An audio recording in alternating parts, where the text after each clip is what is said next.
easy now. Come down. Ooh, you make my high come down. Always tripping when you come around. Never have to cut you off like right now. You see, I don't have to drive me. You can say that for your mama. Maybe you should smoke some. Me try the marijuana. I was never you good. The vibe was straight. Shows you a couple of things and they feel the change. I treated you right. Everything was a gift from a time to your bag and the color on your lip. Welcome to Seahawks Man to Man podcast, powered by The Athletic. Shout out to the company. My name is Michael Sean Dugar. I'm here with my co-host, Christopher Kidd. Make sure you follow us both up on the tweet machine. You guys know where to follow me at Mike Dugar. It's at the bottom of the screen there. We good. Chris, talk to him. What is up, everybody? It's your boy, Christopher Kidd. Be sure to tap in with me on Twitter at CKIDD206, and that's CKid206. All right, this is our second pre-draft or post-draft, episode of the offseason. And you guys have already heard from Chris and I as we pretend to know we're talking about these prospects. We're going to bring in an expert. Special guest on the program with us is the hardest working man in show business, Dane Brugler of The Athletic. Dane, what is up, man? What's going on, guys? How you doing? We're doing all right. We're really excited to have you on. Like I said, I pretend to know what I'm talking about when it comes to draft guys. I'm usually just regurgitating you or going off of your analyst or your analysis and trusting you, man. So I hope you're ready to rock about the Seahawks draft class. It's a pretty short class, so we won't have you long. It helps that I thought the Seahawks did really well. I mean, for only 3 picks, I really like the 3 players they got. So that's going to help this conversation a lot. How do you factor in they only had 3 picks because of acquiring Jamal, acquiring Gabe, Carlos Dunlap? Like, how do you factor that into your analysis when grading the class? You know, I hate doing grades. So I avoid it at all costs, but I still have to do some type of, post-draft wrap-up. So I just do, I power rank my favorite classes based off the players that were drafted. I do not include any of, why they lost the picks, the players they gained for those picks. None of that goes into it for me. I just focus on the players. So obviously teams that didn't have many picks or, teams that didn't have many picks in the top 100, they're going to be lower on my list just by, the simple fact that they didn't have, the numbers that other teams did. But with that said, like I said, I really like the Seahawks did. I thought they maximized each one of their 3 picks. I'm a little surprised that they didn't come away with more picks and trade back and try to, pick up a few more extra picks throughout the process. But again, if you're going to pick 3 players, I thought they did a really nice job with who they selected. An interesting thing with Seattle's philosophy is Schneider kind of admitted to us. He's like, hey, back in July, we didn't know what was going to happen with the pre-draft process. Therefore, we were confident. I mean, on top of Jamal being a good player, but that factored into them being confident and kind of punting on the first round and then giving a 3rd round pick as well. What did you just think of that reasoning right there? Using the lack of uncertainty or the lack of clarity, I guess, as a reasoning for trading for Jamal. Yeah, I mean, I think that makes sense that it would factor into this. This draft class, there's no question there's more risk involved because of the lack of information. We saw a guy like Jeremiah Owusu-Koramoah fall to outside the top 50 picks because of the lack of information with his medical situation. And that was the case with a few of these guys who we just didn't have as much as we usually do. And outside of the Senior Bowl, these teams really didn't have in-person, face-to-face interaction with these prospects. And so for guys with maybe some character questions or, football character questions, you can go off the tape, obviously, until what type of player they are. But in terms of the human element and finding out about them as people and, are they a culture fit?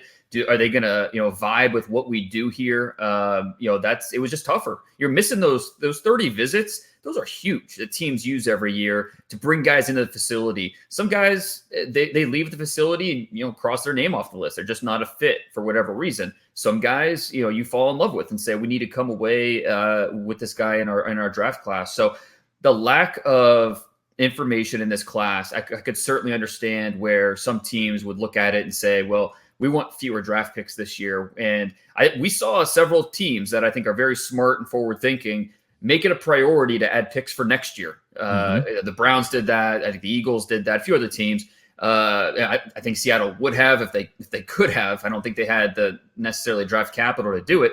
But theoretically, next year we will have more information. It should be a semi-normal process. The combine should be back. A lot of the steps of the draft process should be returned to normal. So I certainly understand that reasoning, which is just part of the equation for why they made that move. Now, they thought that in like July, obviously. And since, as someone who did evaluate the prospects, since then, was it as difficult as a team like Seattle imagined? Sure. Oh, yeah. It was definitely challenging. Just missing the combine alone was tough. And then usually teams have all the haze in the barn by the time we get to January, and then it's just kind of you're putting final touches on things with the All-Star games, the combine, things like that. But for the most part, the evaluations are done based off of what happened in the fall. This year, no area scouts were on the road. So, it was just completely different this year for everybody. Yeah, they had the tape, but finding out a lot of those, key little details weren't able to do that on a normal timeline. So for a lot of teams, their draft board is set at the combine. And then just after the combine, there were teams up until the week of the draft adjusting things on their board because of late information coming in. A lot of it on the medical side, where they just didn't have all the information on a guy's knee. They knew there was an issue there, but just how prohibitive was it? Was it something that should take him off the board completely? Is it something that it's there's some risk involved, but still worth the pick? Trying to figure all of that out was tough for teams. And so if it's tough for teams, it's especially tough for us on the outside, trying to keep up with all these issues. For me, not as much change just from the tape perspective, because that was the same. Some of these guys didn't have as many tapes to go off of. Some guys, Oregon played 5 games all year. So there's that element of it. But then also you had the opt-outs this year, which was certainly new compared to normal years. Some guys didn't need to play another snap in college football for us to know who they are. Penei Sewell, Jamar Chase, those guys. But then you had, Gregory Rousseau and Joe Tryon, and both those guys ended up sneaking into the first round. It's still being first-round picks. But you could make the argument if they went to, if they returned for their senior or their final season and played, maybe they could have been top 10, top 15 picks. So it was an interesting dynamic to this year's class that made it so unique. So, best way maybe I can answer your question is I cannot wait for next year when we go back to a semi-normal process. We had Jordan Reed on maybe about 3 weeks ago. And no, not the tight end that's been around the NFL. We're talking about draft analyst Jordan Reed.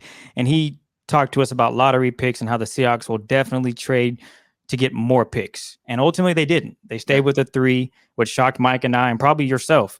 Would you have liked to see the Seahawks acquire more picks in this draft? Or like you said earlier, those 3 picks that they got, you thought they were solid? I have to imagine they tried, whether they admit that or not, I'd have to think they did try. Now, maybe the value just wasn't there. Different teams have different philosophies when it comes to trading in this type of year.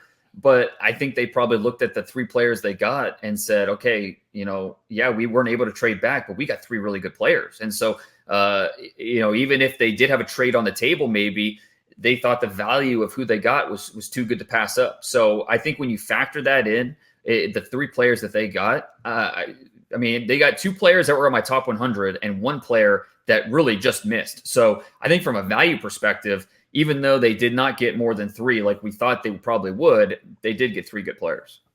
Well, let's get into these 3 players. Let's talk about their first selection in D'Wayne Eskridge, who I didn't have him on the Seahawks radar. I thought he would be gone by then, but nonetheless, the Seahawks were able to scoop him up.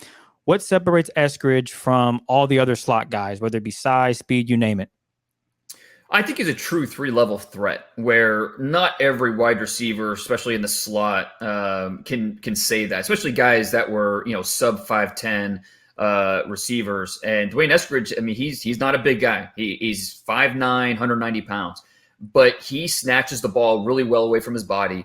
And, I wasn't sure what to expect when I started watching him last summer, because he actually played a lot of corner as a junior before they moved him back to receiver as a senior. And then as a senior, he only played in 6 games, but he was super productive in every single game. He had big plays every single contest.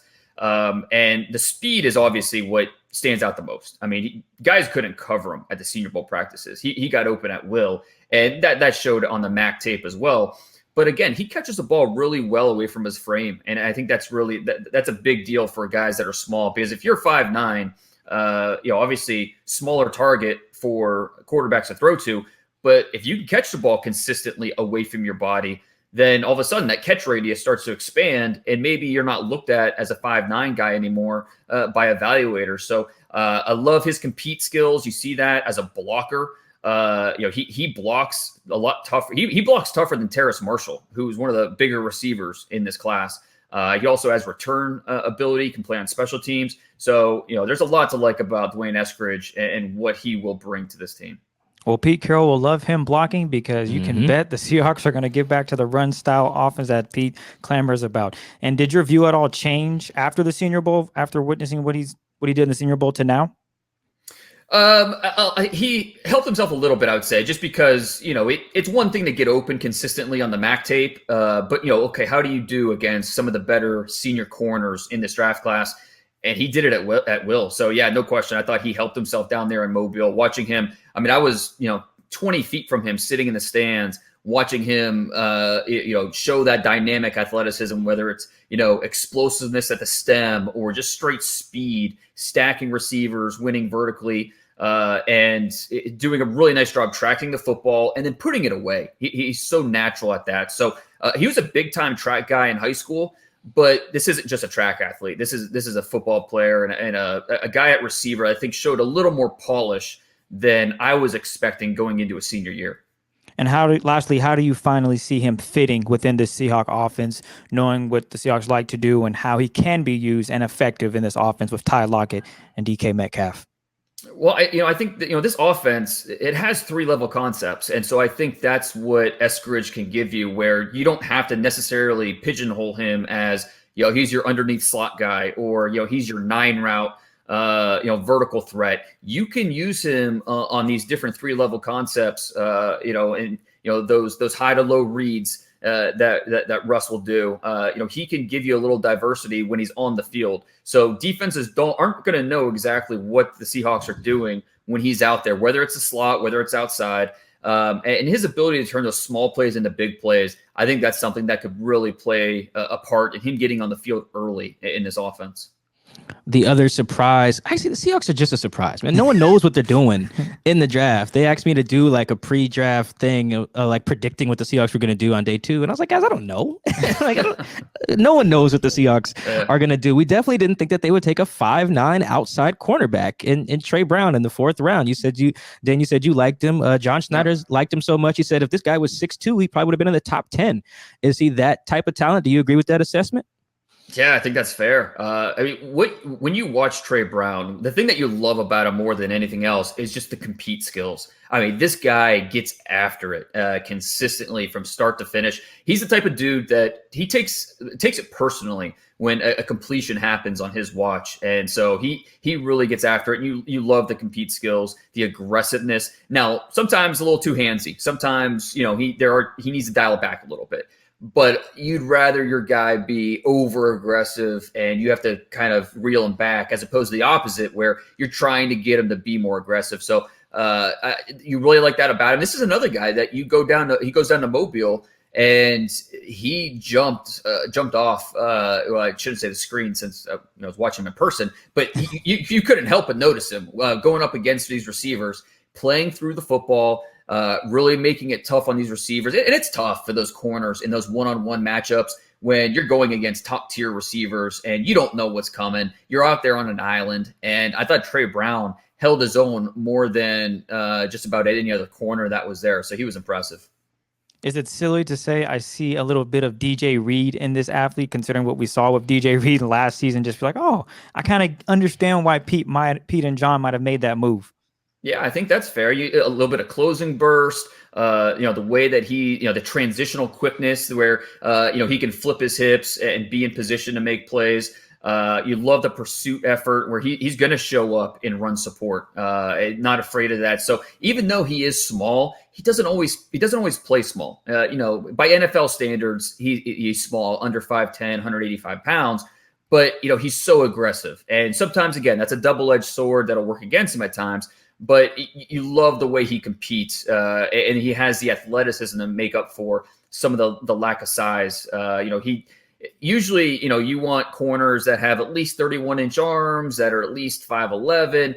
He's under both those barriers, but he has big time speed, and I think he plays even bigger than those height weight measurables would suggest. I talked to Oklahoma coach Alex Grinch, after the draft, former Wazoo defensive coordinator. Go Cougs! Had to get that in there. He mentioned that like they kind of taught them that mindset that you mentioned with the guys that get handsy. They're like, if we have to teach you to be aggressive, we're playing the wrong guy. Yeah. With that said, do you think that Trey will have those same issues being handsy at the pro level? Or do you think that Pete can kind of coach it out of him, for lack of a better term? It's all about, walking the fine line. It's all about timing. It's all about discipline. And I think those are definitely learned skills. So yeah, he can get better in those areas where you're not completely telling him to be, non-aggressive out there, but just be smart with your aggressiveness. I think he can do that. No question.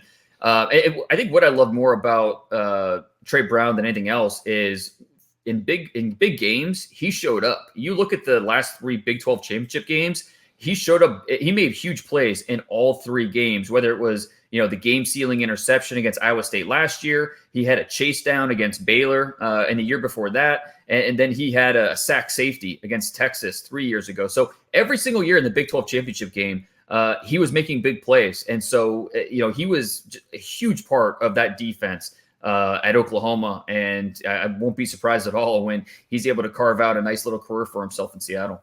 Yeah, I like that they were all kind of different because I've seen all the highlights of those plays you mentioned. They were all different, like a safety, a chase down, an interception. I think there's like this versatility in making the big play because he'll get asked to cover, but get asked to do a little bit of everything as a corner in Seattle's scheme. Let's move to their third and final pick, Stone Forsythe. I don't know if I've ever seen such a wide range of opinions on a prospect. Like, I think Brandon Thorne had like a 2nd round grade on him. Mm-hmm. You had a 3rd rounder. And then there's some people who are like, don't draft this guy, or like priority free agent. Like, why are the opinions on this guy like running like the gamut, I guess? I think it depends on what you're looking for at the position. With Forsythe, he's not a great run blocker. That's just plain and simple. And that's where he needs to get better. There's no question about it. And I mean, there are times where you watch him, and I wrote this in my report. You wish there was a little more grit in his game. A little, needs to add a little more glass to his diet, where it's just a little nastier, a little tougher. Want to see him finish a little bit more. And, those are things that offensive line coaches are really going to harp on. And I think you can get more out of him. But when you talk about a guy in pass protection with his wide base, how long he is, and a guy that just doesn't look out of control out there with his movements, he's able to stay in front of pass rushers. In this league, you got to stop. If you're an offensive tackle, you want better run blocking, but you have to stop pass rushers. That's what you need to do. That's goal number 1 for an offensive tackle. And this guy can do it. He uses his long arms, that natural size to his advantage. He looks very efficient in his movements. He's a little heavy with how he moves, but he's not out of control. He stays within himself. And I think he sees things well with his eyes. And so he stays under control, staying between rusher and the ball. That's your number 1 goal. Just stay in between the pass rusher and the quarterback. And consistently, he was able to do that on film. Throw on the Georgia tape against Azeez Ojulari and, tell me that Stone Forsythe is not a good player. And, he did that consistently this past year as the Gators left tackle. So I very surprised to see him fall to the 6th round. He's not without, the concerns. There are concerns there, no doubt, but I thought he was much better than a 6th round player. Dane, after years of Seattle taking guys who were like the opposite skill set, like great run blockers who needed to develop. I mean, even Damian Lewis to some extent last year, like mauler in the run game, but needs to develop as a pass protector. After years of that, I think Seattle fans can live with a guy who's like pass protector first and run blocker second. But with his run blocking, you mentioned he needs to get coached up, maybe get better at that aspect of his game. How much better do you think he can get, since I would imagine he's like inherently at a leverage disadvantage because of his size? Yeah, you nailed it. I mean, that's what the problem is. He's got such a tall center of gravity that it could be tough for him to, play low without sacrificing his balance, because you want to see him, use that length to his advantage to get his hands on guys and move them. And we've seen bigger linemen do that. He just needs to understand the biomechanics of the way his body works and just be comfortable with it. He does a really nice job with that in pass pro, but needs to do a better job with that in the run game. So I think he can get there. We've seen plenty of guys that are 6'8" be able to really be strong run blockers in the NFL. And so can he get there? Yes. Is it going to take a little bit of time and some coaching? Definitely. There's no sure thing that he will get there, but I think the ability is there. And you want, like I said before, you want to see him be a little bit better finisher. There are times where he'll fatigue, or you just don't see him, necessarily show that mean streak that you want to see as a run blocker, especially for a guy that his size. Can you coach that into him? I think you can, but it might take a little bit of time. And just like that, Dane broke down all three. Yeah, that's the whole class. That's it. In 20 minutes. Yeah. Well, the Seahawks are going to take a lot of unrestricted free agents in this. And one that stood out to me was Virginia Tech's, I want to say Jared Hewitt. Is that how you say it? Is it that simple, Dane? Yeah, you got it. He was ranked 44th as a defensive tackle on your end. Can you talk about his game and what he could bring to the Seahawks if indeed he does make the cut? He's an under tackle. A little bit undersized. Not a long player, but he plays quick. He's a guy that consistently was forcing interior blockers to pay attention to his side of the field because he's quick through gaps. He can make plays in the backfield. I don't know that he's necessarily explosive. That's probably not the right word, but I think he plays quick. And so, there's definitely room for a player like that. And he's going to compete. He's going to be one of those guys that by the time cut down day gets here, he's going to be one of the final ones and make it really tough on coaches because of that quickness, because of his effort, because I think they just coaches will have a good understanding of what he brings to the defense. Dane, I love Cade Johnson. Like, and I'm not afraid of anyone knowing that I do. I kind of fell in love with him in the pre-draft process. You mocked him. Yeah, no, I think I mocked him there like 3 times. I'm not gonna like it was crazy. Like, am I overselling this one a little bit? Because I think he's going to be one of their UDFAs as well. Like, tell me about this kid. Is he going to make the team?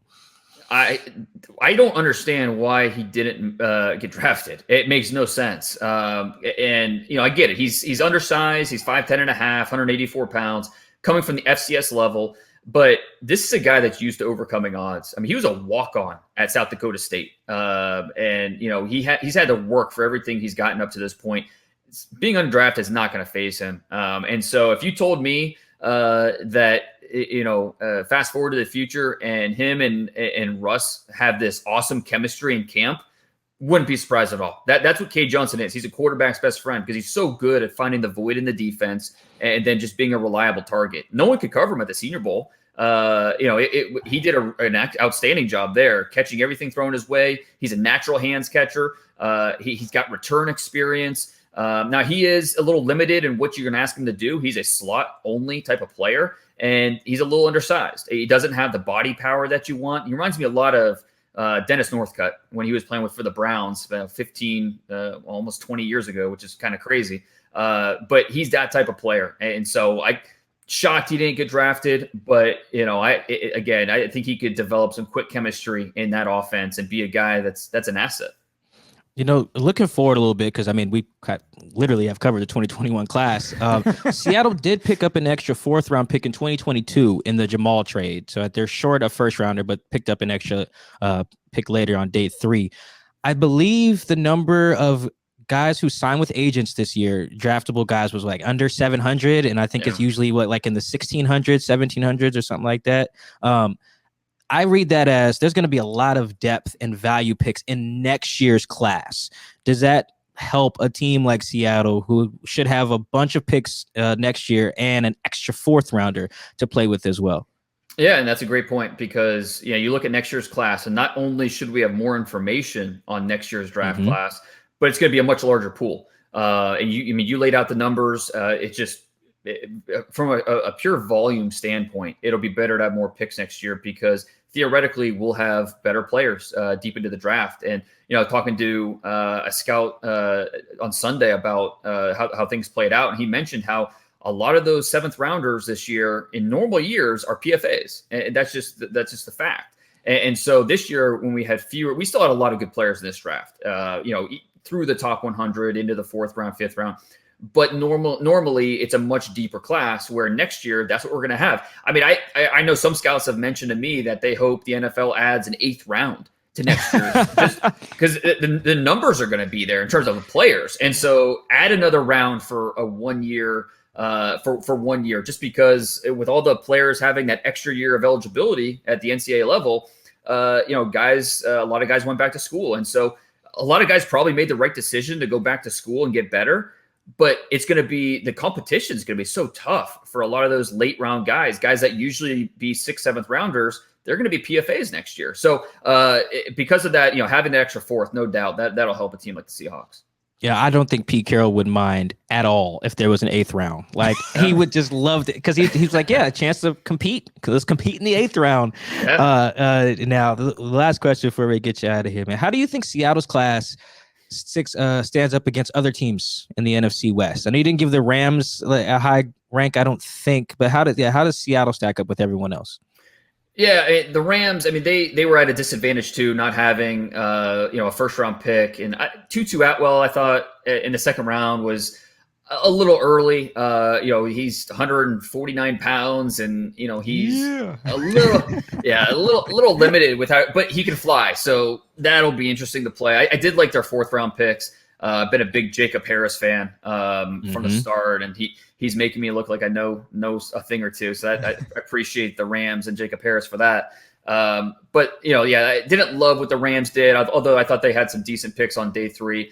The 49ers obviously getting Trey Lance, especially I'm sure a lot of 49ers fans, as happy as they were, I'm sure a few other fans in that division were not as happy to see that instead of Mac Jones at number 3. But I mean, Trey Lance, when that trade was made, I did an immediate mock draft, just a gut mock draft on The Athletic within an hour of when that trade was made last month.